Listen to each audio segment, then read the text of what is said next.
Mario Odyssey is a fantastic game, and it's easily become my personal favourite out of the whole franchise. And that's coming from someone who only really plays the 2D and 3D world games. But Mario Odyssey brings a whole new level of innovation and brings in some really fun ideas to make the game exciting even with each playthrough. The new transform ability is awesome to mess around with. You can throw your hat and become this chain chomp, absolutely demolishing mountains, or relax and take your time to discover hidden power moves as a Cheep Cheep.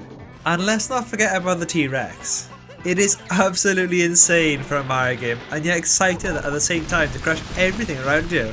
There's just so much creativity and charm packed into this game, making for a really fun experience as you explore each kingdom, as they all offer their own unique challenges and platforming courses.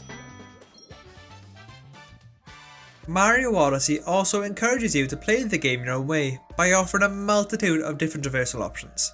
You can ground pound, throw your hat and dive on it to reach further places, or you can use the enemies around you to your advantage. My favourite has to be the uproot. He's great to mess around with, and he can even reach us higher power moons. And combining these traversal options is where the game really shines, giving you the potential to do quite literally anything. That is, of course, if you're actually good enough to do it.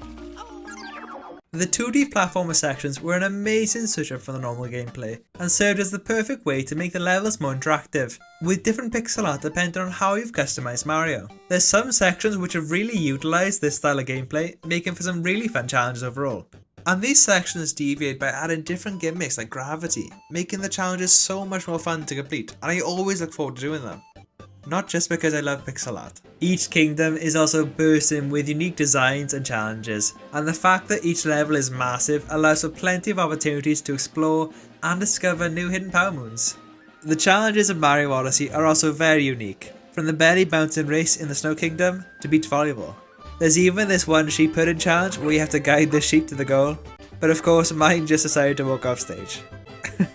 Thanks for that. The visuals and cutscenes are arguably the best I've seen in any Mario game to date, and they've gone a lot better too. And this is only supported by the immense amount of detail put into the characters of Mario Odyssey to really bring out their personalities. Even these rabbits who act as the villains in each kingdom have their own little transformer thing. It's like, what? And this only adds to the whole whimsical factor of the game, making it so much more unique to any other Mario game I've played. Nintendo have taken a much more realistic design approach in comparison to the cartoony style in 3D World, which has really paid off.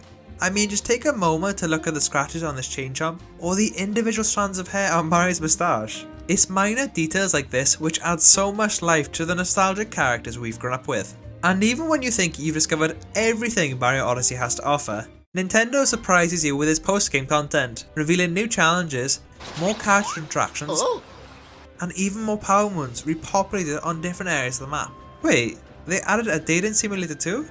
When did I miss this? One of the coolest things, which I didn't actually notice on my first playthrough, was that after you beat the post game, Peach actually travels through each kingdom, which allows you to actually talk to Peach, which is actually pretty nice because we don't actually get to see Peach much because she's just captured time and time again.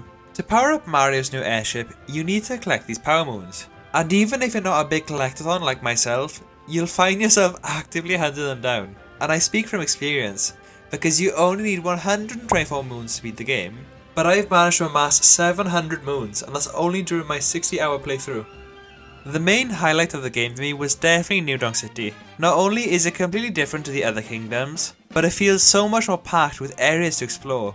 You can traverse the underground subway, climb skyscrapers and even fly across them, or get chased by this dinosaur on this tiny scooter. Even the streetlights are coin blocks. Like it's just so cool. But the finale really makes this kingdom perfect by leading into a memorable throwback to the original game, which is only complemented by the best song out of the whole soundtrack.